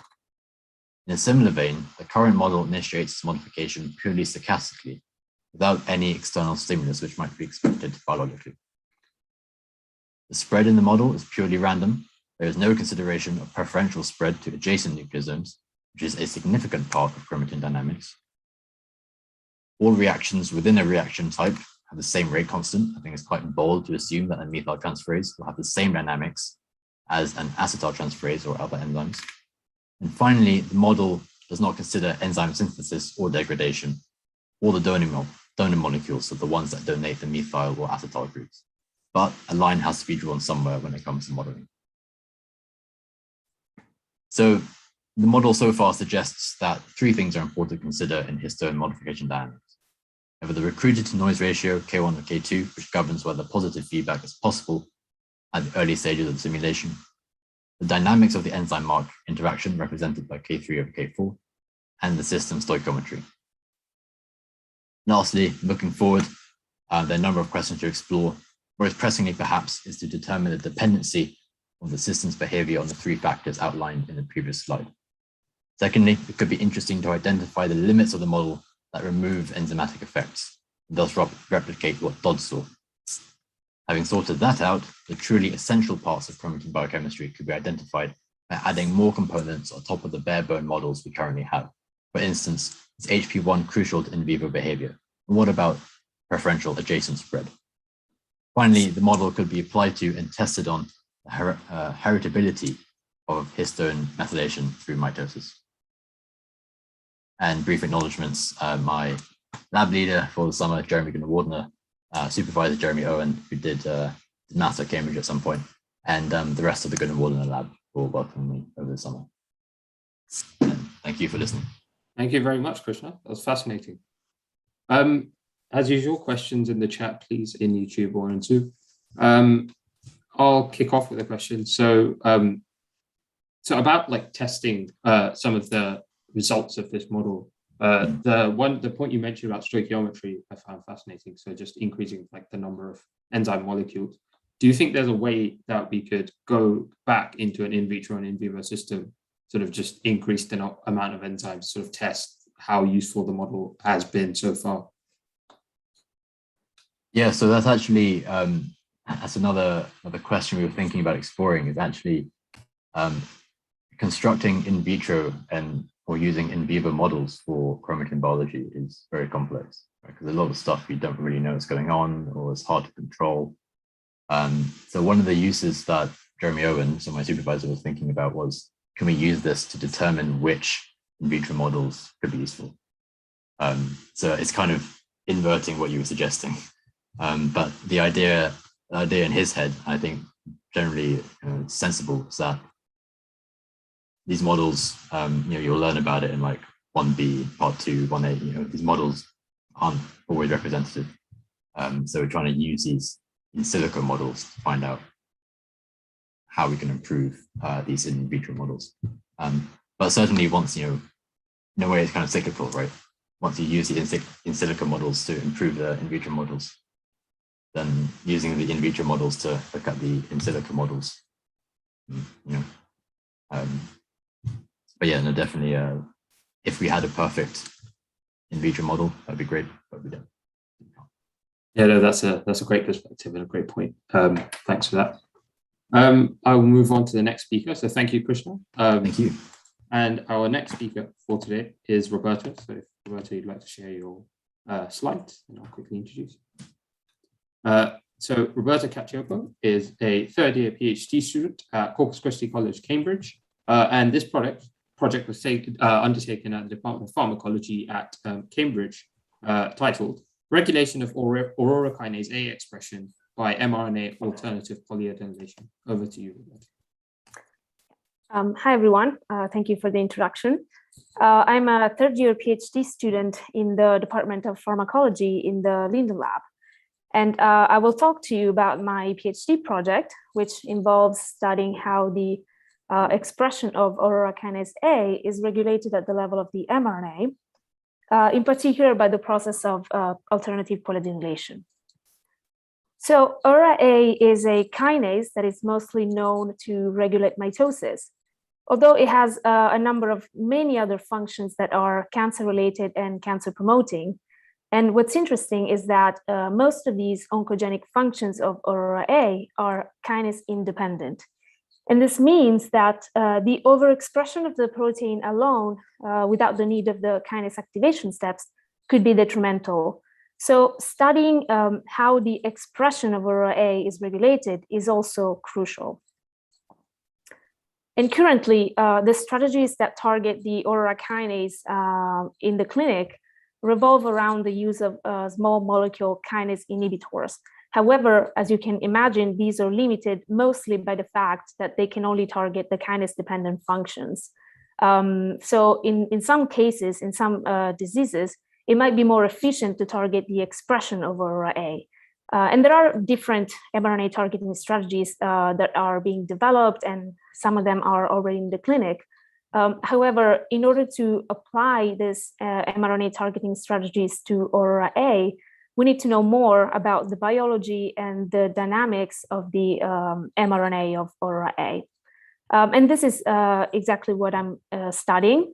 And I am in particular focusing on the process of alternative polyadenylation of the mRNA. So polyadenylation is a step in the maturation of precursor mRNAs. It consists in the cleavage of the mRNA within the 3' UTR, that's the untranslated region following the stop codon. And the cleavage usually occurs a few nucleotides downstream of a polyadenylation signal. And following the cleavage, a tail of poly A is added, which is essential for the nuclear export and translation of the mRNA. And if we look at the 3' UTR of Aurora A, it contains two polyadenylation signals, a proximal one and a distal one.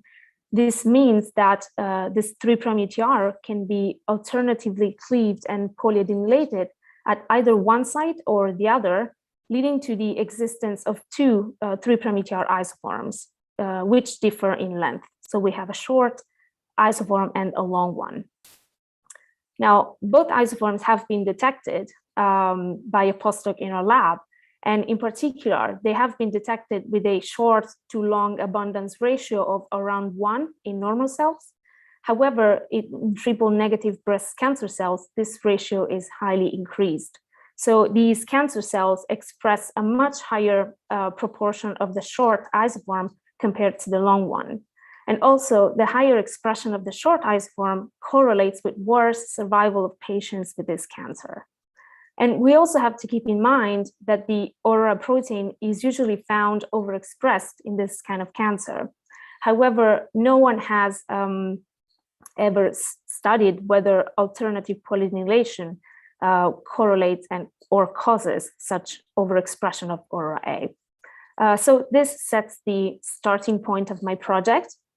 So I started with this question: does the alternative polyadenylation of Aurora A affect its protein expression? And to answer this question, I developed a fluorescent sensor, which consists of a bidirectional promoter that allows the simultaneous but independent expression of a red fluorescent protein and a green fluorescent protein. And then I flanked the coding sequence of the green protein with the UTRs of Aurora A, either wild type or mutated in a way to force the expression of only the short isoform or only the long isoform. And the red fluorescent protein is used as a normalization factor, as its expression is equal, it's the same among the different constructs. So as you can see, the protein expression from the short isoform is much higher compared to that from the long isoform. So I investigated a bit deeper into this, and I quantified the overall mRNA abundance of the two isoforms. And on the left, you can see that at any given time in the cell, the short isoform is slightly more abundant. And this is likely because it is also more stable. So consequently, the long isoform seems to be degraded at a slightly faster rate. However, this difference in mRNA stability between the two isoforms is probably not enough to explain the big difference in protein expression that yields from the two isoforms. So I wondered whether translation could be involved in this, and I developed a nascent chain immunoprecipitation assay that allows me to quantify the extent to which a specific mRNA is translated. And I can do so by pulling down the nascent chains of translating mRNAs and then performing RT-qPCR to quantify the mRNA that has also been pulled down. So the result here on the right shows that the short isoform seems to be translated to a higher extent compared to the long isoform. So it is likely that translation mostly accounts for the different protein expression from the two isoforms. So I wondered what could cause the different translational regulation between the two isoforms. And I obviously turned to microRNAs because microRNAs are small non-coding RNAs that usually target the 3' UTR of mRNAs to both promote degradation and suppress translation. And in the piece of sequence that is present in the long isoform, but is absent in the short isoform, there are at least 50 predicted binding sites for microRNAs. So I probed one of these candidate microRNAs, that is the LET7 microRNA. And as you can see on the left, it seems that the overall protein expression from the long isoform is reduced in the presence of LET7. However, the protein expression from the short isoform is not affected. So LET7 does target the long 3' UTR isoform. And here in the middle, you can see that LET7 also reduces the stability of the long isoform without altering significantly the stability of the short one. And on the right, you can see that also the translational efficiency of the long isoform is reduced in the presence of LET7. So it seems that the short isoform leads to higher protein expression by the means of higher translational rate, because it is able to escape the silencing that is microRNA mediated. So to summarize, so far I have showed you that I tried to answer the question of how does alternative polyadenylation affect Aurora A expression. And I answered the question by creating a fluorescent sensor to study UTR-mediated regulation. And by using this sensor, I found that the short 3' UTR isoform that results from alternative polyadenylation leads to higher protein expression levels. And this is probably due to translational regulation. And indeed, microRNAs are coupled to alternative polyadenylation to modulate the expression of Aurora A. And this could represent a novel mechanism of oncogenic activation of Aurora A.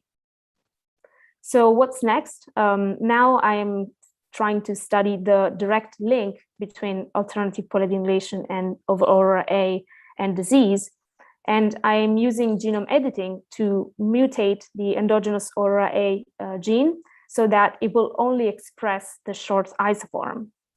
In this way, I will cause an overexpression of Aurora A that is alternative polyadenylation dependent. And then I will assess the behavior that the cell will acquire, which is likely to be a cancer-like behavior.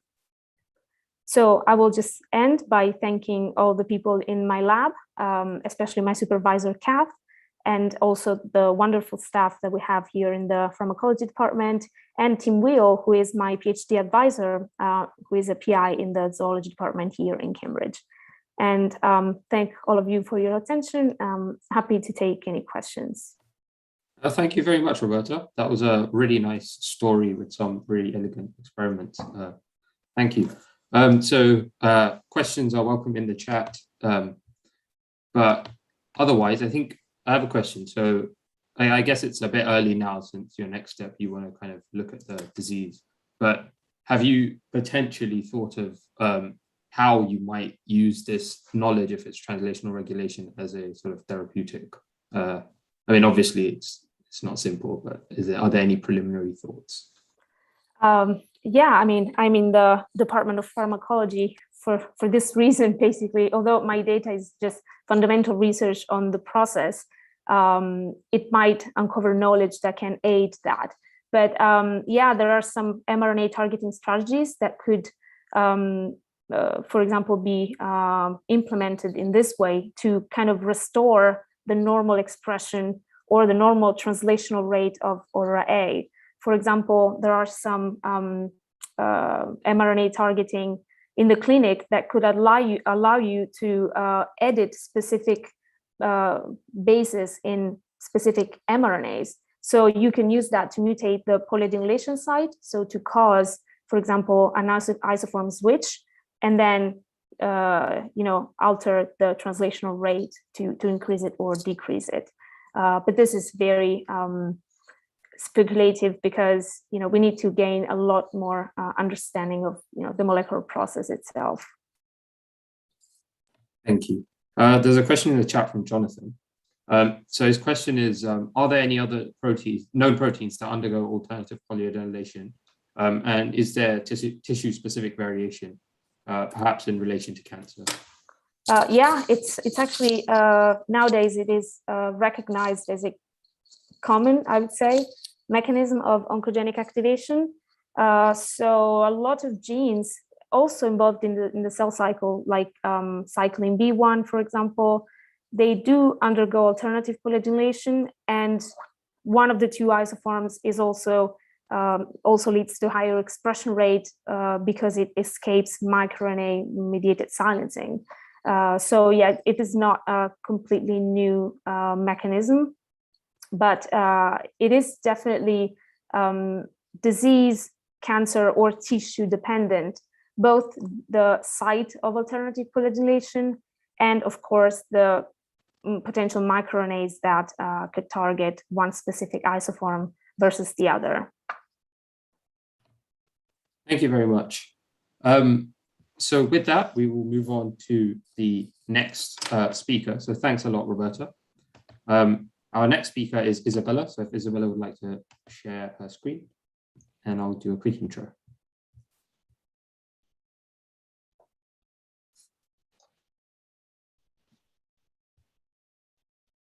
Okay, so Isabella Inzani is our next speaker, a third-year PhD student from Emmanuel College, Cambridge, currently doing clinical biochemistry. And this project was undertaken at the Institute of Metabolic Science at Cambridge. And her title is Maternal Obesity During Pregnancy and the Health of Their Child's Heart. Over to you, Isabella. Thank you very much. Yes, so as you said, my name is Isabella Inzani and I'm a PhD student at the University of Cambridge. And what I'm going to talk about today is maternal obesity during pregnancy and the health of their child's heart. So epidemics, the sort of word that we're all a bit fed up of hearing by now, but I am at least going to talk about one that isn't in the news every single day. And this is the obesity epidemic. It was declared an epidemic by the World Health Organization in 1997, and the problem has only grown since then. This is a map of obesity levels in adult females across the world, and it really shows you what a global problem obesity is, and particularly so in the Western world. And as I'm sure most of you know, obesity is associated with a lot of other diseases, such as type 2 diabetes, heart disease, liver disease, and so on. Obesity is really a complicated metabolic disorder, which affects all sorts of different systems. So what I'm going to do is focus on one slightly more specific area, and that's maternal obesity. If you remember before, my map showed you levels of adult female obesity, and this includes women of childbearing age. And this can have negative health implications for the mother. It can decrease fertility, and it can also increase the risk of pregnancy complications, such as gestational diabetes. Beyond this, it can also affect the fetus. It can increase the risk of genital abnormalities and also of stillbirth. However, looking even further, maternal obesity has also been shown to have long-term effects on the offspring throughout their life.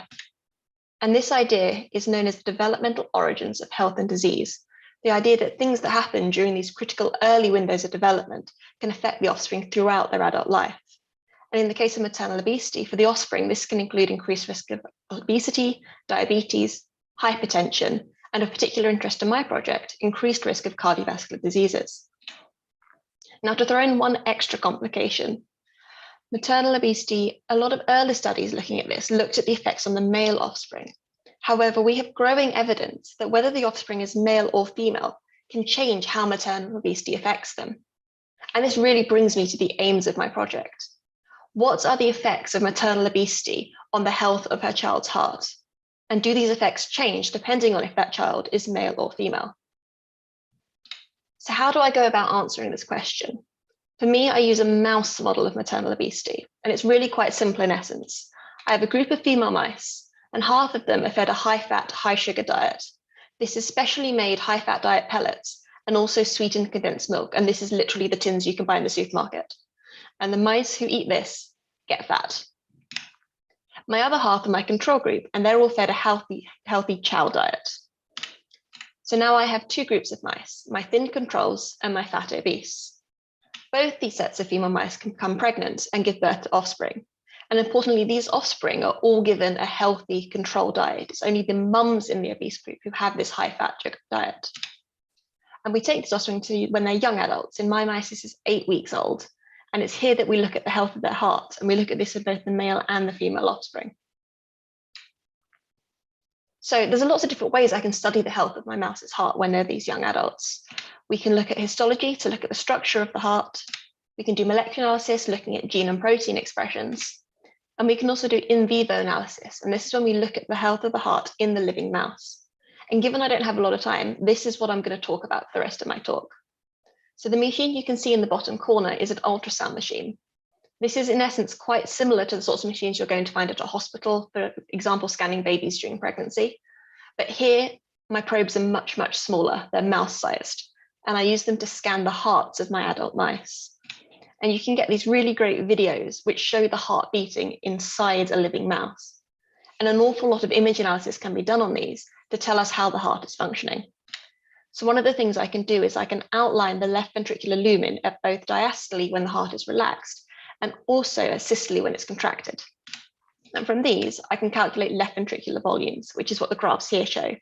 So I've got my controls in gray and my offspring of obese dams in orange, with males on the left and females on the right. And we'll focus in on the systolic, just because it shows the pattern quite clearly. You can see in females, there aren't really any differences between groups.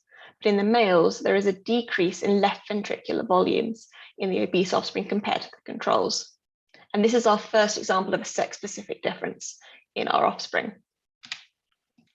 We can also combine this data and use it to calculate ejection fraction. This is what proportion of the blood which is held in the left ventricle during diastole is pumped out during systole. And again, the female side of the graph looks rather flat. But in the males, we see an increase in ejection fraction in the offspring of obese dams compared to controls. However, when we combine this with heart rate to calculate cardiac output, what's the total amount of blood pumped out of the left ventricle every minute, we can see again, unsurprisingly, nothing's going on in the girls. But in the males, we also don't see any differences between groups. And while this might initially be surprising, it makes sense when you think about what we've seen before. What we've seen is a reduced left ventricular volume. The heart is smaller, but a greater proportion of that smaller volume is being pumped out with each heartbeat. And this is sufficient to maintain cardiac output. And what this means is overall, all the hearts are working fine. Cardiac output is maintained throughout. But underneath this, in the male offspring of obese dams, the heart's having to work harder, contract more to maintain this output. And this can predispose them to increased risk of cardiovascular disease when they get older. Now, so far, I've been talking about systolic function, how well the heart contracts. Another aspect of heart function is diastolic function, how it relaxes. And we can measure by looking at blood flow through the mitral valve. So this is the valve between the left atria and the left ventricle, and blood's going to flow through this during diastole to refill the ventricle, ready for it to contract. So what this trace here shows is the velocity of blood flow through the mitral valve over time. So you can see at the start of diastole, we get a peak of blood flow, the E peak, which then tails off as the ventricle fills. We then get this second A peak, and this is when the atria are contracting towards the end of diastole to completely fill the ventricle. And then again, as diastole ends, we get a drop in the blood flow, and then we don't get any blood flowing through into the ventricle during systole until the next diastole. And what we can use here is we can calculate the EA ratio. What's the ratio in the peak velocity of this initial E peak and this second A peak? And this is a measure of diastolic function in the heart. And what we see is a main effect of maternal obesity to increase the EA ratio in offspring of obese dams compared to controls. And this indicates a mild diastolic dysfunction in these hearts. Something else we can calculate is called the myocardial performance index. And this takes into account both systolic and diastolic parameters. And it uses it to calculate a measure of global cardiac function. And again, we see a main effect of maternal obesity to significantly increase myocardial performance index. So this is global cardiac dysfunction in these offspring hearts as well. So now finally, I've been talking about the left ventricle. We do, of course, have a second side to the heart, the right ventricle. And we can look at this function by looking at blood flow through the pulmonary artery. This is blood which has been pumped out of the right ventricle during systole and is moving up towards the lungs. So again, this trace shows the blood flow velocity over time. But we can see at the start of systole, we get this pulse of blood flow, which then tails off during diastole before the next systole. And from this, we can calculate something known as the PAT-PET ratio. So PAT is the pulmonary acceleration time, the time it takes to get from the start of systole to peak blood flow through the pulmonary artery. And we can measure this against pulmonary ejection time, the total time through which blood is flowing through the pulmonary artery with each heartbeat. But when we look at this, and we can also calculate the mean pulmonary artery pressure, and again, we see no differences between the offspring of control and obese mothers in either the males or the females. So while we were seeing effects of maternal obesity on the left side of the heart, not quite so much seems to be going on in the right. So what does all this in vivo analysis tell us overall?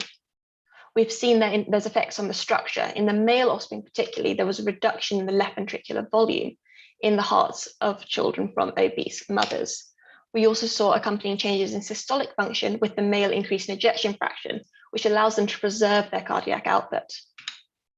we saw a mild diastolic dysfunction in both the male and the female offspring of obesitans, but we didn't see any effects of maternal obesity on the right ventricle. And what this means is that there is a mild phenotype. In general, cardiac output's maintained, these hearts are working fine in this young, healthy adult.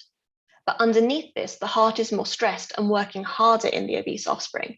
And this means as they age or undergo subsequent challenges, it can increase their risk of developing cardiovascular diseases.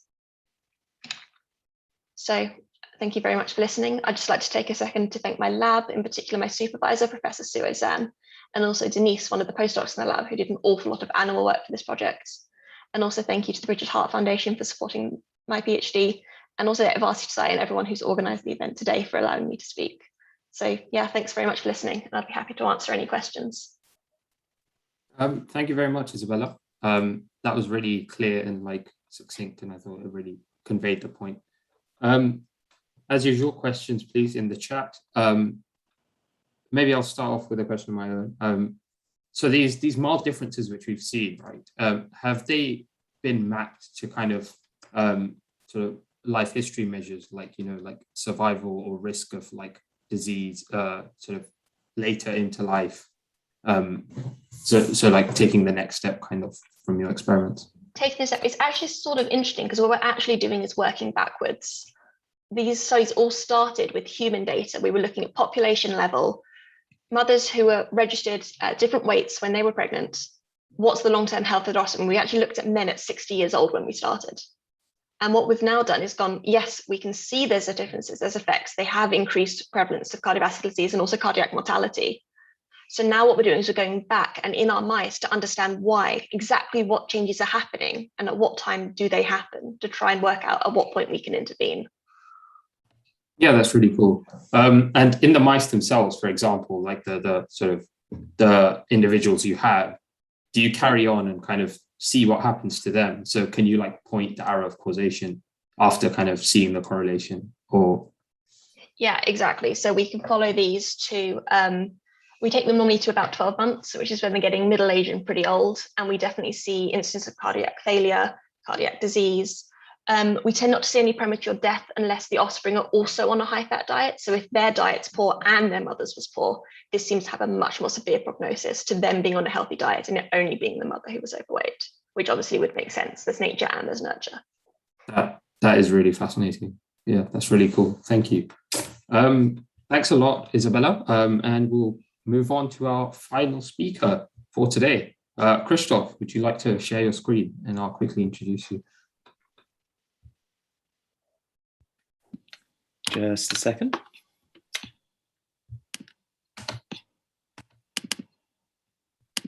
Cheers. So our final speaker for the biology session, and indeed for the student sessions of Varsity Ski 2021, is our very own Krzysztof Herka, the founding father, so to speak, of Varsity Ski. He is a fourth-year undergraduate student studying biochemistry at Clare College, Cambridge. This project took place at Cancer Research UK, and it's titled A Journey into the Center of the Cell, Adventures in 3D Genome Structure. Over to you, Krzysztof. Hi, everyone. So my name is Krzysztof, and it is such a great pleasure to see so many brilliant speakers at Varsity Ski and to have seen so many brilliant keynotes as well. What I'd like to do today is take you on a very personal and a very subjective journey to the center of the cell. What I'd like to talk about are some insights that I've had the opportunity to share, read about, and to tell you why I'm so interested in 3D genome structure. What I'll talk about first is what got me started in this inquiry. Then I'll talk about microscopy, in particular, single molecule-like microscopy, and the importance that it has for developments in the study of the structure of the genome in 3D. Then I'll talk about some structural studies through conformation capture, about how chromatin can be accessed and how we can study that. And then finishing off with more explicitly the topic of my project at CR UK over the summer, which was on pioneer transcription factors and their interactions with nuclear receptors. Then I'll finish off by mentioning a few things that unfortunately I wouldn't have time to discuss in a 10-minute presentation. And of course, we'll finish off with some questions. So how did I get interested in 3D genome structure? Many of you might have seen this conventional model of DNA being wrapped around histones, forming nucleosomes, forming the so-called beads on a string 10 nanometer fiber, and then that folds further to form a 30 nanometer chromatin fiber, then that folds 200 nanometer loop structures, so on and so forth. However, this is a very static model, and the existence of the 30 nanometer chromatin fiber in vivo has indeed been disputed. This is a figure from one of the first reviews from Kazuhiro Maeshima of the National Institute of Genetics in Japan that I read on this topic, and then referenced quite extensively in one of my first supervision essays in second year when I first came across these models and the fact that this model was being disputed and is a subject of active research. This paper and other papers by his lab inspired my interest in chromatin dynamics. Microscopy was the key to the discovery of earliest nuclear compartments, that is heterochromatin, densely packed and believed to be silenced genes, euchromatin, genes that are more open, chromatin that is more open, and the nucleolus. These take up different levels of staining in conventional fixed light microscopy. However, that is exactly the problem with conventional light microscopy, that the cells are fixed, and therefore we cannot image the dynamics, the motion of chromatin, which is what we are most interested in nowadays, finding out more about this very exciting and very dynamic structure of the genome. Single molecule light microscopy, in addition to providing an insight into the dynamics of particles and factors associated with chromatin, as well as nucleosomes themselves by, for instance, attaching fluorescent dyes, enables greater resolution, which enables the tracking of single molecules. This greater resolution is achieved by sparsity. That is, if we bleach a proportion of the fluorescent dyes, that means that we get further molecules being labeled at one single time, and then we can overlay these particular images over time and track them using various algorithms, usually just using proximity to generate a potential path, and then analyze the properties of these single molecules. The study of single molecules rather than bulk properties means that diffusion properties can be analyzed. And this is very important for the study of liquid-liquid phase separation and the concept of biomolecular condensates within the nucleus, which is a very hot topic of study nowadays, trying to find out whether there are particular proteins that mediate the creation of compartments that have been compared to, let's say, an oil droplet in water. That is a compartment that, through energetic effects, excludes some particles, some proteins, or some other factors, and includes others. That was the topic of my first real project on chromatin dynamics, which was the Larry Lab at the Department of Biochemistry last year in my third year. It was on heterochromatin protein 1, which is correlated with silencing methylation markers. It, as we can see on the diagram on the right, it binds a methylation mark on lysine 9 on histone 3. And thus, by dimerization, it can physically bring together nucleosomes, thus propagating and maintaining heterochromatin, that is, silenced areas of the genome. Further, it can act as a recruiter of additional chromatin-associated proteins through the Cohen shadow domain. That is the domain that actually dimerizes. It has also been believed to potentially drive liquid-liquid phase separation, which was the topic of my project. A potential model for how an isoform of HP1 alpha, mediates liquid-liquid phase separation is visible on the right. So it's the idea that the local concentration of HP alpha can induce phase separation. However, this is very much an ongoing area of research, whether for HP1 or for other proteins. A very interesting question is, what actually is liquid-liquid phase separation? And it's not a very clear-cut question. There are different researchers who have presented different definitions of liquid-liquid phase separation, of the interactions that can be involved in this biophysical phenomenon, whether it is akin to oil droplets in water, or whether it has to be mediated by particular types of protein-protein interactions. Another area of interest is chromosome conformation capture, which maps proximity between regions of DNA. As some of you may have seen, the chromatin loops around to form areas of physical interaction. And if you'd like to find out more about that, you could refer back to a keynote and a brilliant keynote talk from one of the discoverers of this phenomenon from Varsity last year. This technique is particularly useful for mapping interactions between enhancers and promoters. That is, areas that are quite distal, that are quite far away on the linear genome, that is on the DNA, that then loop around and through interacting factors enhance transcription. Here are some techniques that are used in chromosome conformation capture.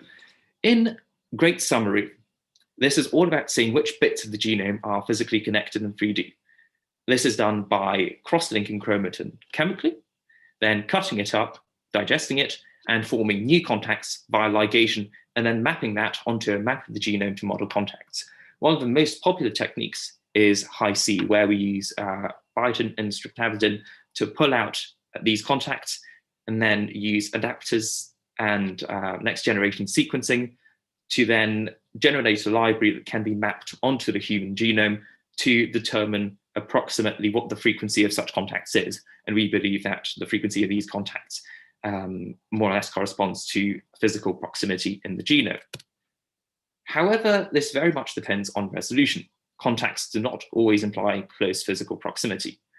To use an example presented by Stephen Henikoff in a talk, if we consider ourselves to be working together closely in a room with someone, then if Hi-C has a particularly low resolution, it could capture someone working in an adjacent office or an office on another floor. So even though we're not working together, we'd be perceived by this Hi-C to be working closely with each other if the resolution is not high enough. So methodological advances in Hi-C are currently focusing on increasing that resolution and making sure that contacts that are captured are specific, and thus increasing the accuracy of potential models. Further, even single cell Hi-C images are snapshots of a single cell at a given time. And as we found from single molecule light microscopy, the chromosome conformation is very dynamic. Further, even if we have developed such excellent models for, as we can see from the Larry lab, and diagram on the right, for chromosome conformations, the question arises how relevant these are in developing therapeutics for various types of cancers, for example. In order to find out more about the accessibility of particular genes, and that is how this affects the transcriptome, we can use chromatin accessibility studies. Chromatin accessibility studies have been key to discovering the linear structures, that is the 10 nanometer chromatin fiber, which consists of histones wrapping DNA in nucleosomes. That is discovering a particular band that lies around the 200 around the 200 base pair mark if we top it up using nucleosomes. If we top up the nucleosomes using a particular enzyme, a nuclease. This is very much relevant because DNase 1 hypersensitive sites correlate very well with other open chromatin markers and elements important for transcription, that is, promoters and enhancers. The use of transposases is particularly important nowadays. For example, in an ATAC-seq developed by the Buenostro lab at Harvard, we can use transposases to insert sequencing adapters where the transposase enzyme can physically access, as we can see on the diagram on the right. That means that we can see areas of the genome that are relatively open, and that is a good technique for mapping euchromatin. And techniques that are similar to this have been used to check the validity of other techniques that are related to mapping proteins that are found on chromatin, as I'll mention later. There is a vast array of proteins associated with transcription and chromatin, from transcription factors to histone modifying enzymes. A standard technique for mapping these is ChIP-seq.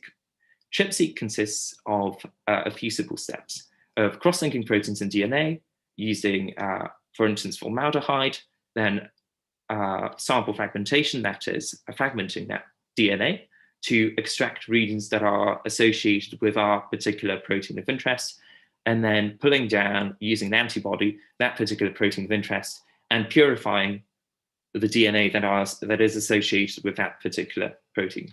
The lab that I had the pleasure of working at over the summer, the Carroll lab, also studies the interactome, that is, proteins that are associated with these proteins that bind the DNA directly. In RHYME, which has been developed fairly recently, we solidicate these samples, and we also immunoprecipitate. But what we're really interested in is not DNA, but proteins that are associated with that particular protein of interest. And through mass spectrometry, we can identify peptide fragments that correspond to different proteins that are within this interactor. Changing chromatin accessibility, which can be studied by ATAC-seq or a variety of other methods, requires the opening up of heterochromatin. This is done by pioneer factors. These pioneer factors are often associated with hormone receptors, which is where therapeutics come in. Hormone receptors are a key therapeutic target, for example, in prostate and breast cancers, and the transcription factor that the Carroll lab studies in great depth, FOXA1, has been found to be associated with both the estrogen receptor, which is a key target in breast cancers, and the androgen receptor. It has been shown that gross enhancer promoter reprogramming could be responsible for causing metastasis. And this is also confirmed by high-C studies. For example, in a very recent paper which was published in August from Ren et al. This is important because this links FOXA1 and other pioneer transcription factors that open up heterochromatin and therefore reprogram heterochromatin with structural studies from high-C and potentially even chromatin accessibility studies, which links to one of my first concluding points. I do believe that in order to find out more about this very dynamic structure, we need to combine chromatin accessibility and more structural studies such as chromosome conformation capture and imaging with functional studies, studies on particular pioneer transcription factors of interest and other chromatin-associated proteins, mapping all of these together as well as looking at transcriptomics data will enable us to gain a greater insight into the dynamics of the genome, in particular the 3D genome of the cell, and therefore will provide insights that will be useful in developing new therapeutics, in finding out more about different control points of various transcriptional programs. We also need to keep in mind that physical proximity need not always mean function, which should be kept in mind when using techniques that measure how close different areas of the genome or how close different interacting factors that are associated with chromatin are that interact with each other.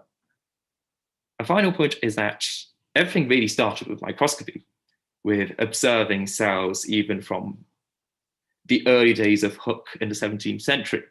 Biology started with those observations, modern biology, and it has continued to be important. Single molecule-like microscopy has been important in developing on these early insights and imaging dynamics. However, there are so many things that this presentation could not mention due to time constraints.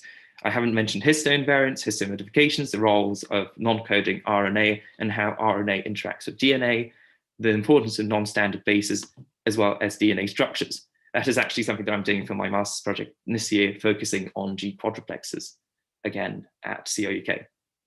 So there is a lot to discover about the 3D genome, and I hope that many of you will find the 3D genome and the structure of the 3D genome just as fascinating as I have over the past few years, and I hope to do so in the future as well.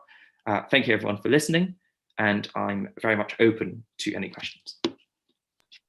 Thank you very much, Krzysztof. That was excellent. Let me kick off with a question. So one of the key points I took away from that is that the way we think about chromatin or the center of the cell is very static. and we need to shift to a more dynamic way of thinking about it. But a lot of the techniques that you mentioned, like 3C, high C, chip seq, and all that, that's destructive in the sense that it kind of chops up the DNA to actually find the results. So what kind of methods are we using that can be non-destructive and sort of sample different time points in the same cell? That has been an issue, and what is being done currently is more of an emphasis on transposase-based techniques, because then we do not need to destroy the particular cell, but rather insert adapters and then sequence the genome at different time points at different states. But I do believe that largely transposase-based techniques do correlate quite well with even quite destructive techniques. So we're still looking at relatively homogeneous populations. Right. Okay. That's cool. We have a question in the chat from Jonathan, who seems to be very interested in finding out what you're going to be exploring about G-quads. So it's very much what we'll be exploring. What we're going to be looking at the first stage is developing new models for studying G-quadruplexes. But of course, the details of that are yet to be elaborated. So we're going to try and find a model and then see how we can develop these G-quadruplexes.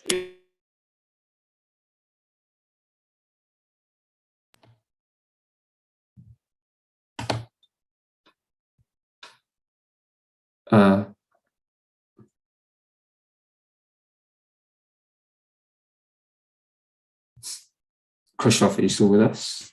Yeah. Sorry, did I? Yeah, you were muted for a bit.